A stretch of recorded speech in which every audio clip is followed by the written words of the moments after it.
Je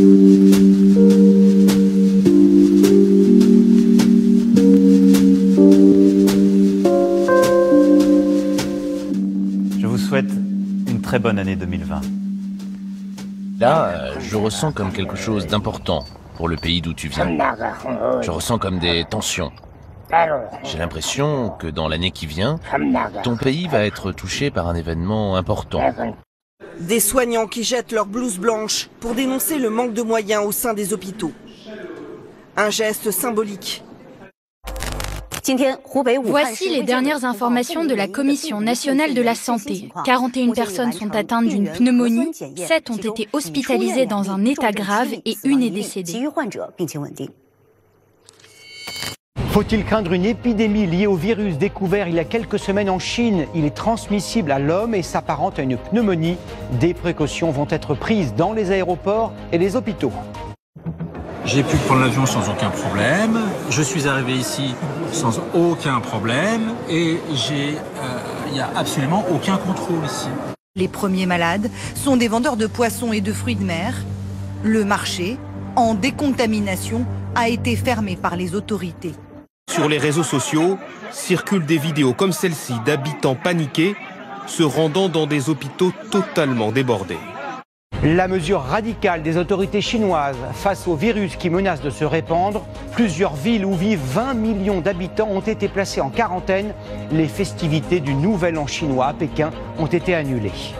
Le risque d'importation de cas depuis Wuhan est modéré. Il est maintenant pratiquement nul puisque la ville, vous le savez, est isolée. Les risques de cas secondaires autour d'un cas importé sont très faibles et les risques de propagation du virus dans la population sont très faibles. Voici à quoi ressemble une ville de 11 millions d'habitants en quarantaine. Figée, silencieuse. Sauf dans certains quartiers. Ces haut-parleurs appellent les habitants à se rendre à l'hôpital s'ils se sentent malades. Les autorités viennent de lancer ce chantier incroyable. Des dizaines de bulldozers préparent le terrain sur lequel doit s'élever un hôpital de 25 000 m². Les travaux doivent s'achever en un temps record. L'établissement doit ouvrir ses portes dans 10 jours. Il accueillera exclusivement des malades de la pneumonie virale. Le coronavirus qui débarque en France. 3 cas sont avérés dans l'Hexagone, 2 à Paris et 1 à Bordeaux. Le retour des Français de Wuhan, leur avion s'est posé à la mi-journée. 180 personnes désormais en quarantaine dans un centre de vacances de Carry-le-Rouet. Les ordures ménagères, ils vont les évacuer comment? Les chats errants qui vont passer dans le centre vacanciel, ils vont en faire quoi? Ils vont les brûler? Moi-même, je dois vous avouer que ce matin, j'ai pris le RER à Paris et quelqu'un a été viré du wagon qui était assez surchargé parce que, ouvrez les guillemets, ne rentre pas dans ce wagon, bouffeur de nems, tu vas nous contaminer. Fermez les guillemets. C'est l'occasion de rappeler que tous les Asiatiques ne sont pas des Chinois et également que tous les Asiatiques ne sont pas porteurs ni diffuseurs de la maladie.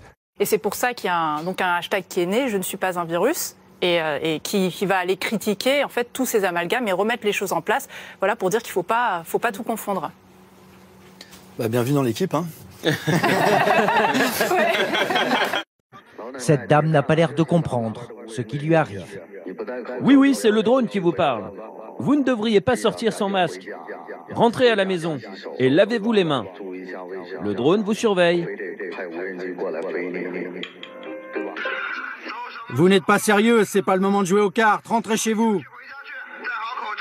Des habitants du Sichuan condamnent cette porte d'appartement, à l'intérieur un rapatrié de Wuhan. On entend quelqu'un crier. Sur le panneau, il est écrit de ne surtout pas s'approcher. Le voilà désormais enfermé alors que personne ne sait s'il est vraiment malade. Il était devenu un héros en Chine et sa mort attise la colère contre Pékin.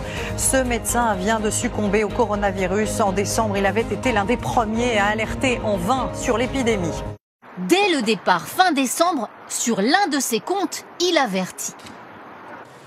Lavez-vous les mains, portez des masques et des gants.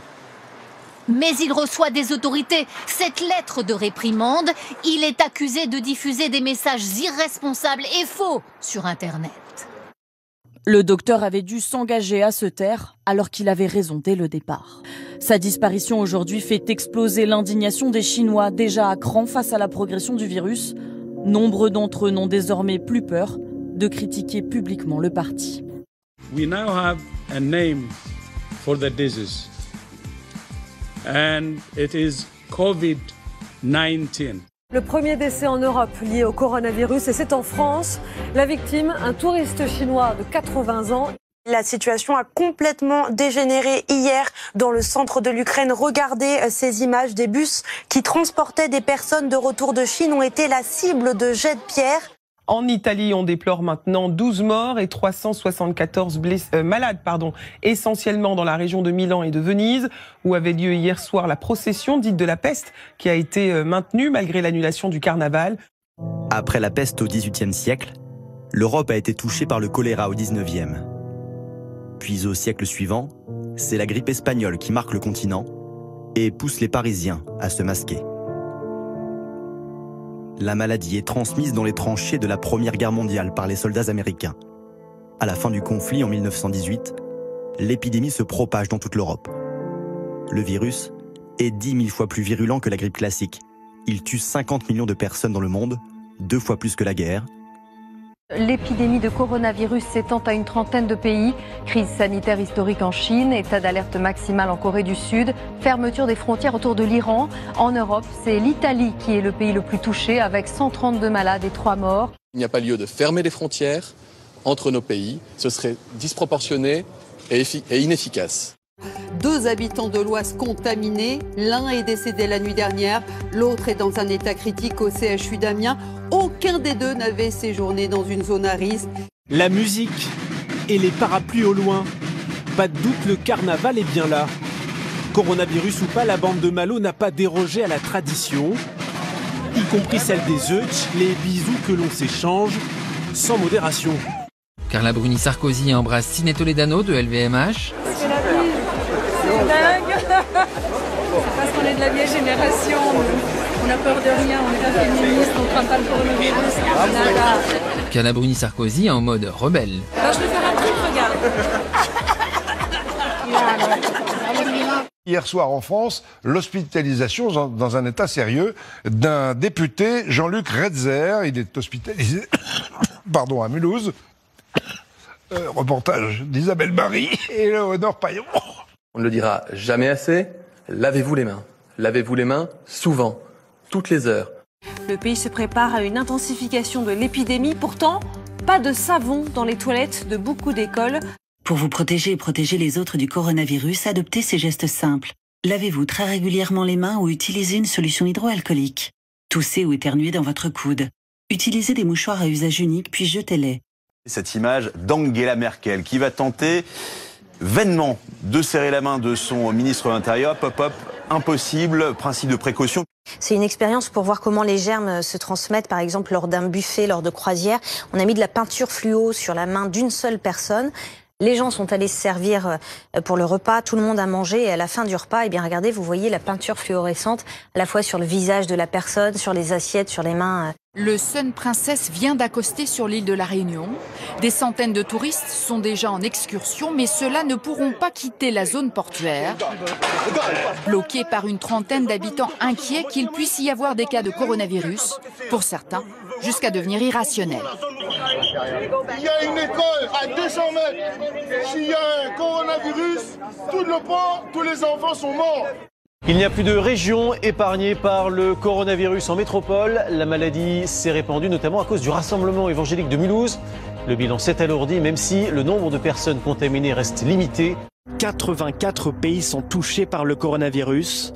La réponse de la science est elle aussi plus que jamais mondialisée. Je rêve où on assiste à une communication assez étonnante à l'échelle de la planète. vôtre, elle est hyper anxiogène. Le virus était en rouge alors qu'il est moins mortel que les deux autres qui étaient en violet. Et la dernière carte en gris avec le sang qui s'étale sur la carte, ça fout les jetons quand même. Moi j'ai éteint la télé, hein. Je change de chaîne, il y en a marre.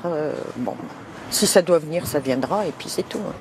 Depuis une semaine dans ce supermarché de Nice, les spaghettis, le riz, la farine, le lait, les conserves, tous les aliments de première nécessité disparaissent en quelques minutes. En Australie, la progression du coronavirus provoque une ruée sur le papier toilette. Sur les réseaux sociaux, des internautes partagent des scènes de razzia dans les supermarchés. Après des ruptures de stock, des enseignes rationnent désormais ses ventes de papier hygiénique. Toute l'Italie en quarantaine, une première dans l'histoire du monde, 60 millions d'habitants confinés. C'est l'information choc de la nuit. Milan méconnaissable. Des avenues désertes, dans une métropole de plus de 3 millions d'habitants. Une ville fantôme. Si vous tentez d'entrer ou de sortir sans autorisation de cette zone de quarantaine, vous risquez tout simplement la prison. C'est ce qu'ont expliqué les autorités. C'est une situation inédite en temps de paix dans l'histoire de l'Union européenne. Seule sortie autorisée, le supermarché où l'on fait la queue à un bon mètre de distance. L'OMS classe la contagion au coronavirus en pandémie, soit toute la population mondiale concernée. Tous les rassemblements de plus de 1000 personnes sont désormais interdits. D'habitude, ils font un tour d'honneur sur la pelouse. Hier, c'est depuis le balcon du Parc des Princes que les joueurs ont fêté leur victoire. Aux côtés de Neymar, Kylian Mbappé en a oublié son angine. Distribution de maillots, c'est bientôt Pâques et encore Noël.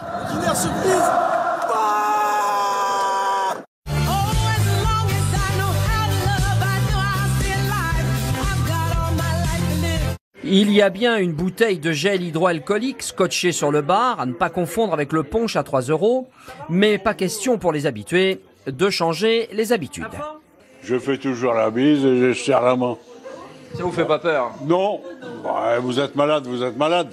Cette épidémie qui affecte tous les continents et frappe tous les pays européens est la plus grave crise sanitaire qu'ait connue la France depuis un siècle.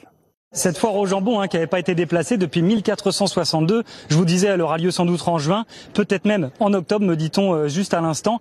On ne va pas fermer toutes les écoles de France, comme quand il y a une épidémie de grippe en France, on ne ferme pas toutes les écoles de France. Et vous n'avez pas l'hypothèse, vous avez tout fermé. Ça ne se produira pas. Ça n'est pas sur la table parce que ça n'aurait pas de sens. Pour tout, habits et mythes. Dès lundi et jusqu'à nouvel ordre, les crèches, les écoles, les collèges, les lycées et les universités seront fermés. Explosion de joie hier dans plusieurs internats de France. En apprenant que les établissements scolaires allaient fermer dès lundi, de nombreux élèves ont exulté. Il y avait comme un air de victoire en Coupe du Monde. Un effondrement des marchés financiers plus important encore que lundi. À Paris, la bourse a connu la plus forte chute de son histoire, moins 12,28%. C'est plutôt le moment de faire des bonnes affaires en bourse aujourd'hui. Excusez-moi, 2 petites secondes, 2 secondes.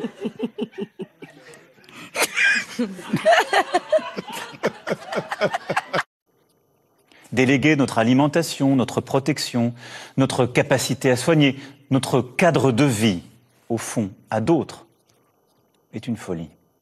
La Chine produit 90% de la pénicilline consommée dans le monde et 60% du paracétamol. Nos habitudes, notre mode de vie va être bouleversé pour plusieurs semaines, prévient Olivier Véran. Les rassemblements de plus de 100 personnes sont désormais interdits en France. Spectacles, théâtres, compétitions sportives, mais aussi la Tour Eiffel, le Louvre ou encore le Printemps de Bourges sont fermés. Ça me déprime totalement, les gens ne réalisent pas du tout, quoi. Il y a 20 cm entre deux personnes et je veux dire, on a l'impression que c'est une histoire qui n'existe pas. Je veux dire, la vague arrive, elle va arriver ici et ça va secouer sérieusement. On va se contenter de ça. Oui, d'accord. Je pense que de toute manière, qu'on reste chez nous, qu'on reste pas chez nous, si on doit la voir, on doit la voir. Et c'est vrai que nous, en tant que jeunes, on se sent pas concernés. Les Français commencent à faire des provisions pour tenir en vase clos pendant... On va dire 3-4 mois. Vous avez fait plus de courses que d'habitude ou pas? J'en sais rien, j'ai pris n'importe quoi. L'Europe est maintenant l'épicentre de la pandémie. Le chaos dans les aéroports partout aux États-Unis, comme ici, celui de Chicago. Les passagers américains qui rentrent d'Europe sont désormais tous soumis à des contrôles sanitaires. In Francia, dove però, incredibilmente, permetteteci di dire così, oggi si è votato. J'ai de la tension, j'ai du diabète, j'ai de l'asthme, alors c'est tout un tas de choses qui me gênent un peu. Mais vous avez tenu à venir quand même? J'ai essayé, oui, mon mari m'a un peu persuadée. Voici les images que le gouvernement ne veut plus voir. Hier, des centaines de personnes dans les parcs parisiens ou sur les quais de Seine. Pour limiter les contacts et la propagation du virus, des mesures plus strictes pourraient être décidées. Nous sommes en guerre.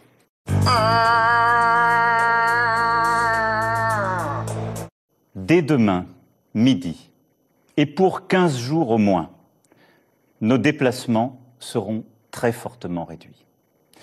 Cela signifie que les regroupements extérieurs, les réunions familiales ou amicales ne seront plus permises. Se promener, retrouver ses amis dans le parc, dans la rue, ne sera plus possible. Il faut employer un mot simple qui est le mot confinement, qui est beaucoup plus facile, je pense, à comprendre que des grandes phrases. Une personne par une personne dans la boutique. Je veux voir un client, point final. Ce lundi était un jour d'exode. Une foule digne des grands départs, gare Montparnasse à Paris. Distance de sécurité oubliée, on se presse pour quitter la capitale. Les policiers ont commencé à verbaliser ceux qui ne respectaient pas les règles du confinement dès la nuit dernière. Dans la capitale, en 24 heures, ils ont contrôlé 10 000 passants. Est-ce que les Français commencent à se discipliner ? Et pour mettre en garde, tous les moyens technologiques sont bons. À Nice, c'est un drone. Tous les déplacements hors du domicile sont interdits. Déployé au-dessus de la ville, il répète inlassablement le même message. Image inimaginable il y a encore quelques jours de Madrid, Rome, Rio ou encore Paris. Ce sont désormais plus d'1 milliard de personnes dans le monde qui vivent chez elles. 2 hommes ont bravé l'interdiction de se baigner en se déguisant en bouée. Il fallait y penser. Nous sommes sur notre plateau habituel. Il a subi quelques modifications. Nous avons enlevé les gradins et on a modifié des fonds. Pour des questions d'hygiène, nous sommes moins bien maquillés, donc nous sommes plus moches. À San Francisco, les ponts, les quartiers se vident. Même chose à Los Angeles. Des villes en confinement, ça n'est pas nouveau. Mais ici, c'est un État entier qui va se cadenasser. La Californie, 40 millions d'habitants. Festival de Cannes et tournoi de Roland-Garros reportés. Plus aucun repère.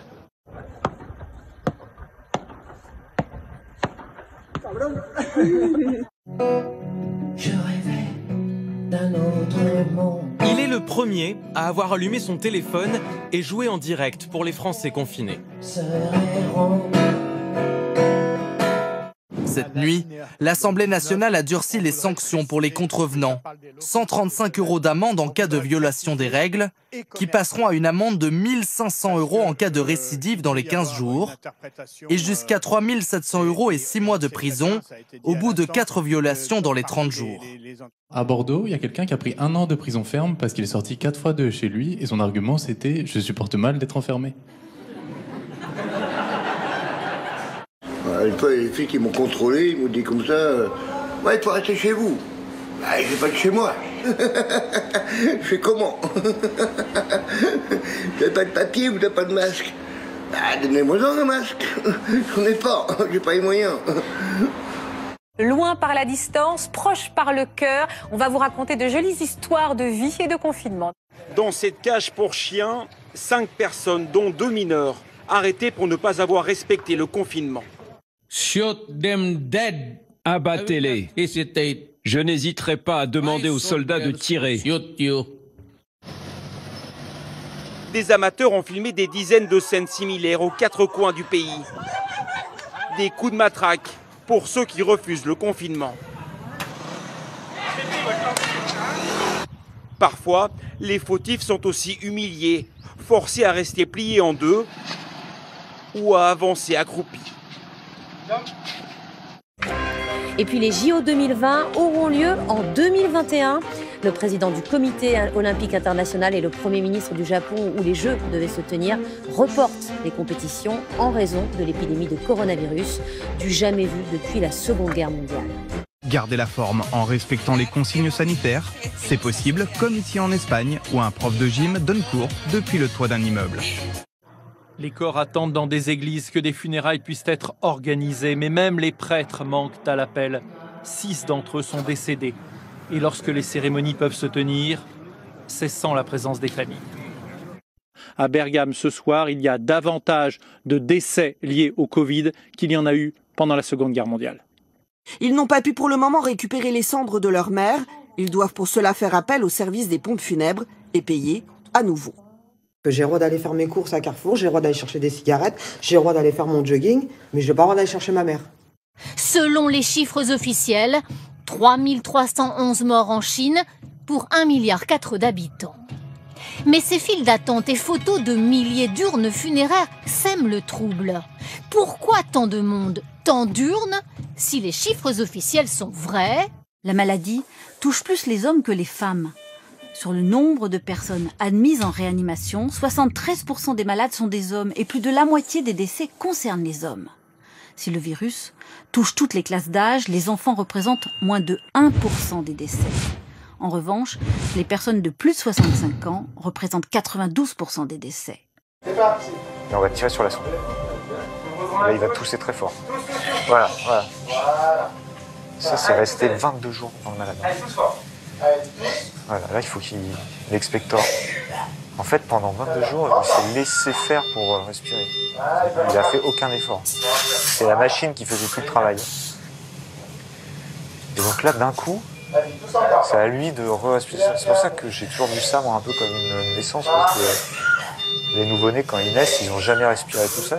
C'était le sang qui était oxygéné qui arrivait directement. Ceux qui sont aujourd'hui hospitalisés, ceux qu'on trouve dans les réanimations, désormais aujourd'hui, ce sont ceux qui, au début du confinement, ne l'ont pas respecté. Il a posté ces photos, dit-il, pour montrer ce que le Covid-19 a infligé à son corps. Entre ces deux images, Mike Schultz, 43 ans, a perdu 22 kilos, après avoir passé 6 semaines dans un service de réanimation. Ils ont multiplié les appels et fait part de leurs craintes depuis le début de l'épidémie. Nous reviendrons sur la mort du premier membre des personnels hospitaliers. La victime était médecin dans l'Oise, aux urgences à l'hôpital de Compiègne. Depuis quelques jours, des soignants reçoivent des messages menaçants, voire carrément haineux. Leurs auteurs, ce sont leurs propres voisins qui craignent qu'ils ne ramènent le virus dans l'immeuble. Je veux aussi saluer l'ensemble des femmes et des hommes qui sont en deuxième ligne, qui permettent à nos soignants de soigner et au pays de continuer à vivre. Le fait d'aller travailler est impératif puisque nous n'avons pas de dédommagement ou d'aide prévue par l'État. On n'a pas le statut de salarié et donc si on veut avoir un revenu, un chiffre d'affaires, on est obligé d'aller travailler. En France, ils sont ainsi près de 500 000 agents informés discrètement, une sorte de bataillon sanitaire. On écoute le Premier ministre. J'annonce aujourd'hui le renouvellement de la période de confinement pour 2 semaines supplémentaires à compter de mardi prochain, soit jusqu'au mercredi 15 avril.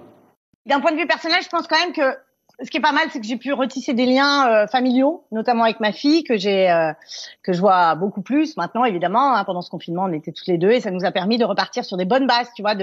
Ça, c'est chouette. On a créé un équilibre avec des rapports beaucoup plus sereins, beaucoup plus apaisés. Donc je suis contente parce que ouais.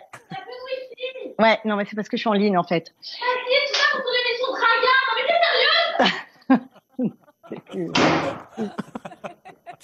C'est plus apaisé.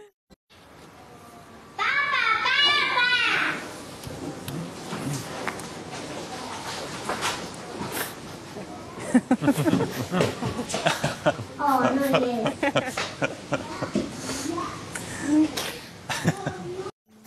Je peux même pas aller chez ma voisine. On peut même pas discuter. Je suis toute la journée renfermée là-dedans. C'est pas une vie à 97 ans. C'est vrai que c'est à cause du virus. Oui, mais je comprends bien. Mais ma voisine n'a pas le virus et puis moi non plus. On pourrait se voir de temps en temps. Discuter un petit peu. Vous mangez plus? Je force parce que mes enfants ils rouspètent. Je me force. À manger? Mais oui. Parce qu'ils me disent, maman, tiens le coup jusqu'au bout. Ils se sont donné rendez-vous à 20h précises. À leur balcon, leur fenêtre. Pour le personnel hospitalier! Dans ces immeubles de Boulogne, plusieurs minutes d'applaudissements nourris pour remercier les soignants de leur dévouement en pleine épidémie de Covid-19. Avec le confinement de plus de 4 milliards d'êtres humains, les émissions polluantes ont considérablement diminué en quelques semaines dans des proportions rarement observées. Partout dans les villes, la faune refait surface. Des sangliers dans les rues de Barcelone. Un puma égaré dans ce lotissement au Chili. Ou encore, ce mammifère tacheté du nom de civette, repéré en train de traverser sagement ce passage piéton en Inde. Un répit pour l'instant donc, alors que la pollution atmosphérique tuerait chaque année entre 5 à 9 millions de personnes dans le monde. Il faudrait un confinement par an pour tenir les engagements du traité de Paris sur le réchauffement. Ce soir, le directeur général de la Santé, Jérôme Salomon, a annoncé que nous avons passé la barre symbolique des 20 000 morts dans le pays. C'est un drame qui se déroule à huis clos. Dans les EHPAD de France, les morts chaque jour plus nombreux et les questions des familles. Leurs proches ont-ils été suffisamment protégés face à l'épidémie ? Boris Johnson en soins intensifs, sous oxygène. C'est un immense choc en Grande-Bretagne. Le Premier ministre malade du coronavirus a confié l'intérim à Dominique Raab, son ministre des Affaires étrangères. J'ai l'impression que le désinfectant aussi détruit en 1 minute le virus. Alors, peut-être qu'il faudrait en injecter dans le corps, comme une sorte de nettoyage des poumons, par exemple. On l'appelle l'horloge de la mort. Là, en plein Times Square, elle affiche une estimation du nombre de décès attribués à Trump à son inaction face au Covid. 48 000 sur 80 000 morts. Ce que ces chiffres ne disent pas, c'est la couleur de ces morts. Noirs, latinos, indiens, les minorités ethniques sont les plus touchées et de loin par le virus. Dans l'immense basilique Saint-Pierre déserte, le pape François seul pour sa traditionnelle bénédiction. En mondiovision, mais sans fidèles. Le moment, soyons honnêtes, a révélé des failles, des insuffisances. On va dans une chambre d'un patient infecté. On n'a pas de matériel, on est obligé d'adapter. Regardez comment nous sommes habillés. Nous leur devons des masques, du gel, tout le matériel nécessaire. Et nous y veillons et y veillerons. On n'a pas de masque, on n'a pas de moyens de protection. On n'a rien, on veut même pas tester les soignants libéraux. Quand un soignant libéral qui a les symptômes de la maladie demande d'être testé, l'ARS le refuse. Mais à quoi ils jouent ces gens? Vous savez, quand il a fallu sauver Notre-Dame, il y avait beaucoup de monde pour être ému. Là, il faut sauver l'hôpital public qui est en train de flamber à la même vitesse que Notre-Dame a failli flamber. Ça s'est joué à rien. Et là, en ce moment, ça se joue à rien. Donc je compte sur vous? Ah oui, vous pouvez compter sur moi. L'inverse reste à prouver. Non. La santé n'a pas de prix. Le gouvernement mobilisera tous les moyens financiers nécessaires pour porter assistance, pour prendre en charge les malades, pour sauver des vies. Quoi qu'il en coûte. Il n'y a plus de gel hydroalcoolique. On est très inquiet sur les capacités qu'on va avoir sur les lits de réanimation et les lits hospitaliers. Tout sera mis en œuvre pour protéger nos salariés et pour protéger nos entreprises. Quoi qu'il en coûte, là aussi. En fait, ça fait 1 an qu'on alerte sur nos conditions de travail, sur les dégradations de nos conditions, les manques de lits, ce genre de choses. Là, il nous promet des moyens dès demain, mais pour nous, demain, c'est déjà trop tard. Et je saurai aussi avec vous en tirer toutes les conséquences. Toutes les conséquences. On les applaudit, on les remercie, mais ils attendent toujours leur prime.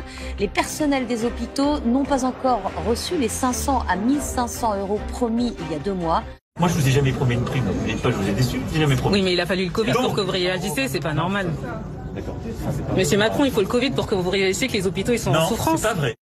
Il nous faudra nous rappeler aussi que notre pays, aujourd'hui, tient tout entier sur des femmes et des hommes que nos économies reconnaissent et rémunèrent si mal. En France, le salaire moyen des infirmières, 2 070 € par mois, est inférieur à la moyenne des pays développés, 2 600 €, loin derrière les infirmières espagnoles ou allemandes. Enfin, avec cette crise sanitaire, pour les participants à cette étude, il faut redonner du sens au métier de l'humain et accentuer les moyens pour les hôpitaux. Beaucoup de certitudes, de convictions sont balayées, seront remises en cause. Un hommage aux soignants sera rendu le 14 juillet. Enfin, une médaille de l'engagement face aux épidémies sera réactivée pour les personnes qui se sont dévouées pendant la crise du Covid-19. Cette récompense créée au moment de l'épidémie de choléra en 1884 avait disparu depuis les années 60. C'est insultant pour nous. On se fout de nous. Ils se foutent de nous. Mais c'est qui ces gens-là? Les applaudissements du président pour les soignants et pour ces jeunes du service militaire adapté. L'image forte.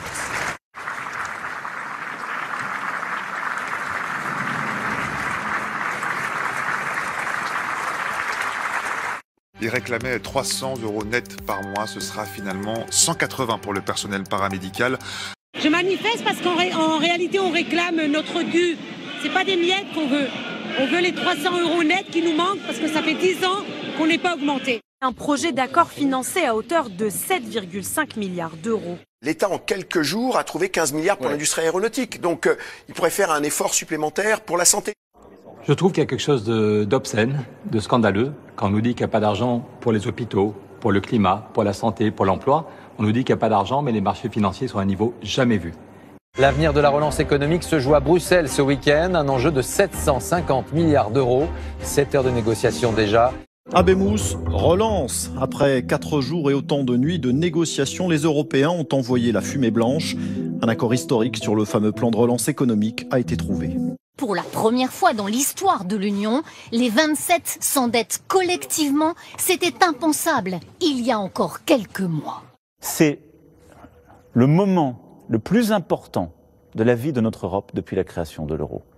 Nokia veut délocaliser ses usines bretonnes en Inde, où la main-d'œuvre est moins chère, malgré les millions d'euros d'aides publiques encaissées ces dernières années. Pour les syndicats, le coronavirus a bon dos, l'occasion en pleine crise de dégraisser ni vu ni connu. C'est une décision étonnante que Twitter est le premier à prendre parmi les géants de l'Internet. Le groupe, dont les bureaux sont fermés jusqu'en septembre, vient d'autoriser ses salariés à rester en télétravail de façon permanente, même après la fin des mesures de sécurité liées à l'épidémie. Quand les gens travaillent de chez eux, ils ne sont pas moins, mais plus productifs que quand ils travaillent au bureau. Plus exactement, 13% plus productifs. Toute cette transformation du monde contemporain qui est d'essayer de tout numériser, que tout ce qui peut l'être soit numérisé, ça c'est manifestement quelque chose que cette période va accélérer. Blouse, masque, gants, ces images risquent de se répéter. Le futur pourrait être fait de pandémies encore plus virulentes et plus dangereuses que la Covid-19. C'est la conclusion d'un rapport présenté par 22 experts de la plateforme intergouvernementale pour la biodiversité. Leur analyse est sans appel. Le risque de nouvelles pandémies est de plus en plus élevé. Voilà à quoi vont ressembler les files d'attente dans les gares dès lundi. C'est peut-être à ça que ressembleront toutes les plages dans le futur. Des piquets, des cordelettes et un système de réservation pour respecter la distance. Vous placez exactement où vous voulez. Il est interdit de manger et d'écouter de la musique fort dans la zone. On vous demande d'aller boire un verre ailleurs, dans un autre endroit. Ça ne signifie pas qu'on va vous empêcher de passer une soirée dehors. On vous demande de respecter les règles de distanciation sociale. Ces images de la fête de la musique qui se voulaient raisonnables et raisonnées, mais l'est-elle vraiment si l'on observe la situation ? Jusqu'à 3 heures d'attente et des files de véhicules sur plusieurs centaines de mètres. C'est pas magnifique ça ? Depuis la réouverture de certains drives, ces scènes de ruée vers les McDonald's se répètent. Il n'y a aucun doute sur le lien entre l'activité humaine et la propagation de maladies qui peuvent se transformer en pandémie. Le commerce d'espèces sauvages, la déforestation, l'artificialisation des sols et le changement climatique augmentent les interactions entre l'homme et l'animal. Presque toutes les pandémies récentes sont le fait de zoonoses, c'est-à-dire de virus transmis de l'humain par l'animal. Sida, Ebola, Zika, SRAS, Grippa et Covid-19. Donnez-moi vraiment la preuve que le masque empêche cette pandémie, entre parenthèses, parce que la pandémie, elle n'existe pas, bien évidemment, c'est tout un mensonge. QAnon, un mouvement conspirationniste anonyme qui affirme que Trump serait le sauveur de l'Amérique face à une secte sataniste pédophile. Ils tuent et boivent le sang des enfants. Ils le cultivent dans ces endroits sous terre pour produire l'adrénochrome. Et c'est ce que consomment toutes ces stars de cinéma pour rajeunir. Voilà, le masque, c'est un rituel des pédos sataniques. Vous savez ça? Un acte de soumission. D'accord? J'ai une vision globale des choses. Je ne suis pas le petit ver de terre, je suis l'aigle. Ça vous va? Des théories qui, depuis quelques mois, s'exportent un peu partout sur la planète. Ici en Nouvelle-Zélande, ou encore au Royaume-Uni, en Allemagne et jusqu'en France. Ces soutiens de Donald Trump sont venus hier à Lansing, la capitale du Michigan, pour exiger la fin des mesures de confinement et mettre la pression sur la gouverneure démocrate Gretchen Whitmer. Une partie de la population ne veut pas respecter les gestes barrières. Comme cette dame qui refuse de mettre son masque dans un bar et qui tousse au visage du patron. Quelques instants plus tard, la tension monte d'un cran. Les manifestants pénètrent dans le hall du Capitole de l'État. Toujours armés, là encore c'est légal. Mais ils veulent entrer dans la salle des débats où s'exprime la gouverneure et en sont empêchés par la police du Parlement. Ouvrez la porte! Vous nous trahissez! Vous trahissez le peuple! Le recours à la force est de plus en plus fréquent pour sortir des personnes non masquées des lieux publics. À l'inverse, les violences se multiplient comme ici contre des vigiles de la part de ceux qui ne veulent pas porter de masque. Parfois, ce sont les clients entre eux qui essaient de faire respecter la loi. Pour moi, c'est du communisme. C'est à nous de décider ce qu'on fait avec notre corps. Stay safe, speak your mind, and I might sound like a broken record, but wear a mask. It's a sign of respect. Thank you. Donald Trump, positif au Covid-19. Le président américain l'a annoncé sur Twitter ce matin. Son épouse, également contaminée, et lui-même sont donc en quarantaine. Cela suspend de fait sa campagne à un mois tout juste de l'élection présidentielle. Could you tell me what is this installation about? Une chaise représente 10 morts. Il y a 20 000 chaises noires installées ici qui montrent que plus de 200 000 vies ont été emportées par le Covid. C'est une image très puissante qui symbolise l'énorme perte que nous avons vécue en tant que nation. Et au Brésil, le président Jair Bolsonaro a annoncé avoir été testé positif au Covid-19. Une épidémie meurtrière à Sao Paulo, ville la plus frappée avec 5000 victimes. Les lits d'hôpitaux, en carton, sont prêts à être transformés en cercueils. Il faut industrialiser la mort.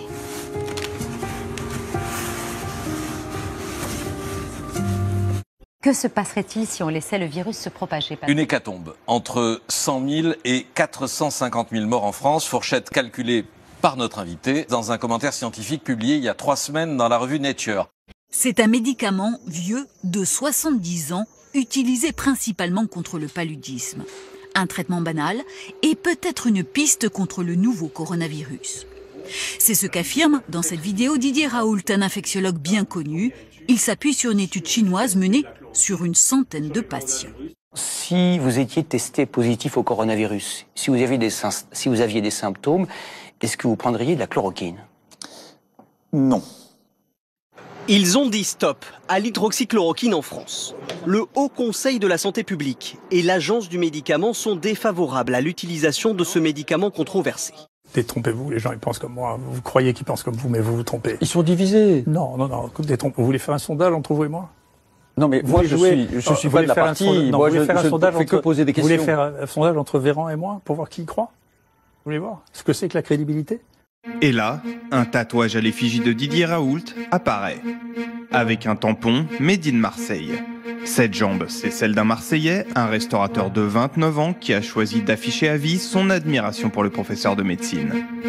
Entre les fresques, les tableaux et ce camion publicitaire qui arpente les rues de la cité phocéenne, l'infectiologue, chantre de la chloroquine, est quasiment érigé au rang d'idole municipale. Moi, je suis une star des maladies infectieuses. Donc vous écoutez ce que je vous dis, d'accord? Ce serait une erreur. Non, je m'en fiche de vous. Oui, de votre moi aussi. Je m'en fous aussi. Voilà.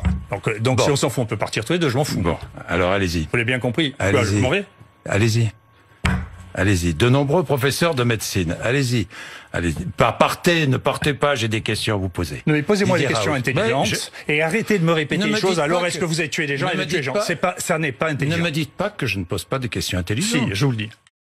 Quand vous éternuez, vous pouvez propulser des gouttelettes jusqu'à 9 mètres devant vous. Donc c'est énorme. Ouais.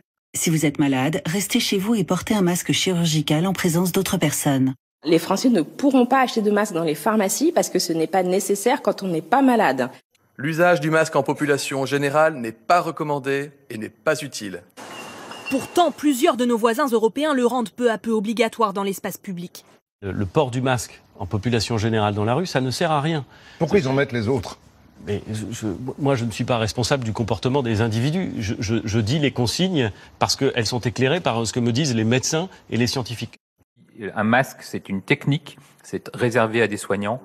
On est en guerre et on envoie les soignants et les flics comme de la chair à canon aujourd'hui. Et ça, c'est inacceptable. Je veux des masques, des putains de masques. La guerre des masques est ouverte avec les États-Unis. Plusieurs présidents de région accusent les Américains de racheter à un meilleur prix nos cargaisons de masques dans les aéroports chinois, juste avant que les avions qui les transportent ne décollent. 7 heures ce matin à Saint-Ouen en Seine-Saint-Denis. Ligne 13, l'une des plus saturées. Métro bondé, en plein confinement. Les uns contre les autres, avec ou sans masque, tous ont les mêmes inquiétudes. Les distances de sécurité ne sont plus du tout respectées, bien sûr que non. Voilà. Et puis même sur les surfaces, on tient les barres, les portes, enfin. Je souhaite que dans les prochaines semaines, on rende obligatoire le masque dans tous les lieux publics clos. À minuit ce soir, sonneront les 12 coups de la fin de l'état d'urgence sanitaire et voici ce qui va changer. Les stades et les hippodromes rouvriront au public. Jusqu'à présent, les événements se tenaient à huis clos. À partir de demain, ils pourront accueillir jusqu'à 5000 personnes. C'est l'image qui crée la polémique. 12 000 personnes côte à côte dans la tribune du grand spectacle du Puy du Fou. Bien plus que les 5 000 spectateurs autorisés par l'État. Le rassemblement a suscité l'incompréhension, d'autant que ce soir-là au Stade de France, la règle était respectée pour un match de football. C'est la rentrée. Plus de 12 millions d'élèves ont repris le chemin de l'école ce matin après des mois sans y être revenus. Et puis désormais, en plus du cartable, il faut porter un masque au collège et au lycée. Moi, d'habitude, mon challenge, c'est au bout de la semaine, je mets un prénom sur chaque visage. Et là, je ne vais pas voir de visage. Ravie de quitter le rouge et puis contente que les collégiens reprennent l'école parce que j'avais fait le tour là et j'en peux plus. Bonjour. C'est qui ? C'est bien lui, Emmanuel Macron. D'après l'Éducation nationale, près de 500 000 élèves auraient disparu des radars de l'école suite au confinement. Voilà, des carrés un peu imaginaires dans une cour de récréation. Ça m'a interpellée parce que pour moi, les enfants, quand ils jouent à la récréation, ils jouent pas tout seuls. Un jeu, ça se partage pour moi. Tu peux poser ta main. C'est comme ça qu'on dit bonjour maintenant. Heureux de vous retrouver après cette longue parenthèse douloureuse, très douloureuse pour certains d'entre vous. Libéré, délivré, mais n'oublie pas de te masquer. On l'a vu ce matin à travers le campus. Je vais retirer, je pense. On tient les distances, mais je pense m'étouffer avec ça. Le site Reporter l'a révélé hier, ces masques que portait donc Emmanuel Macron ont été traités au zéolite d'argent, une substance considérée comme toxique pour la santé et pour l'environnement. Il suffit pour le vérifier en fait de lire la composition sur les emballages, sauf que ce sont ces masques qui ont été distribués à tous les enseignants mais aussi à tout le personnel éducatif. Chacun en a reçu 4. Près de 1500, c'est le nombre de communes en France où le masque est obligatoire en extérieur. La célèbre station balnéaire Saint-Tropez se rajoute à cette longue liste, tout comme la ville de Marseille. Dire qu'on nous a dit que le port du masque était inutile.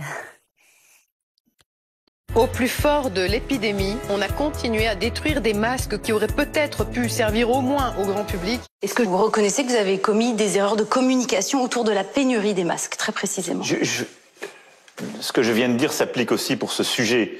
Je pense que beaucoup de choses ont été dites sur ce sujet. J'y suis revenu, le gouvernement. N'ayons pas ce syndrome. Les choses ont été dites. Les choses ont été gérées. Nous n'avons pas connu la situation. Il y a eu une doctrine restrictive pour ne jamais être en rupture que le gouvernement a prise et qui, je pense, était la bonne. La vérité, c'est qu'ils ont habillé la pénurie, tout simplement. S'il y a une deuxième vague qui arrive, est-ce que cette fois-ci, nous serons prêts ? Oui, nous serons prêts. L'exécutif doit dire aux Français qu'il est temps de retourner travailler et consommer. La phrase du jour est signée Geoffroy Roux de Bézieux. Je vais te prendre un café, s'il te plaît. Ouais, je te fais ça, Maurico, ça marche. Café. Parce que tu passes à la télé, tu prends un café. Dans ce bistrot parisien, on n'a pas perdu sa gouaille. Serre-lui une bière, s'il te plaît. Non, mais donne-lui une bière. Le Premier ministre évoque l'hypothèse d'un reconfinement pour faire face à l'épidémie de Covid-19. Le virus qui progresse significativement. Olivier Véran en appelle à la jeunesse pas très prudente selon lui. C'est l'un des indicateurs qui est scruté de près par les autorités. Le nombre de patients Covid en réanimation a dépassé hier le cap des 1500 personnes dans toute la France, soit le même niveau que le 21 mars, alors que le pays était confiné depuis une semaine. La décision que nous avons prise c'est en effet un couvre-feu. La bamboche, c'est terminé. L'objectif, c'est de pouvoir continuer à avoir une vie économique, à fonctionner, à travailler.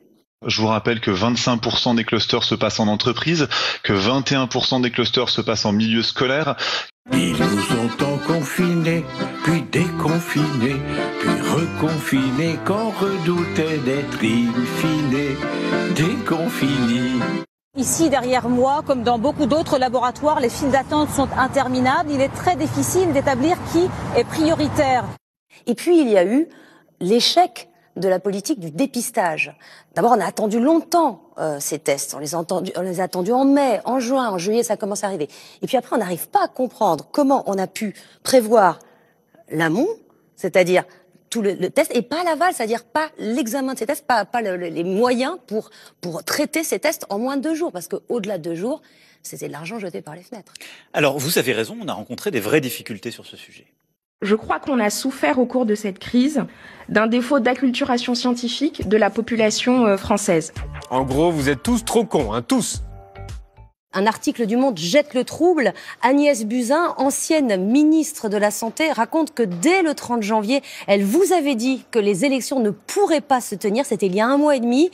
Vous le confirmez? À cause du coronavirus, non? Vers la mi-février, je savais, j'avais une série d'informations qui étaient autour de ce qui s'était passé en Chine, mais peut-être que nous n'avions pas suffisamment perçu la gravité de cet événement. 66% des Français estiment que le gouvernement n'a pas été à la hauteur face à l'épidémie. En termes de gestion et de communication de crise, je ne sais pas qui aurait pu faire mieux, mais je ne vois pas qui aurait pu faire pire. Après la crise du Covid, au gouvernement, on commence le débriefing. L'enquête sur la gestion de la crise sanitaire accélère. On apprend que des perquisitions ont eu lieu dans les bureaux du ministère de la Santé, mais aussi au domicile de plusieurs responsables qui étaient en fonction au début de l'épidémie. Olivier Véran, Agnès Buzyn, Édouard Philippe, Sibeth Ndiaye et Jérôme Salomon, le directeur général de la Santé. Vous savez, un jour, il faudra faire les comptes. Voilà, un jour, on fera les comptes sur les conséquences psychologiques, humaines.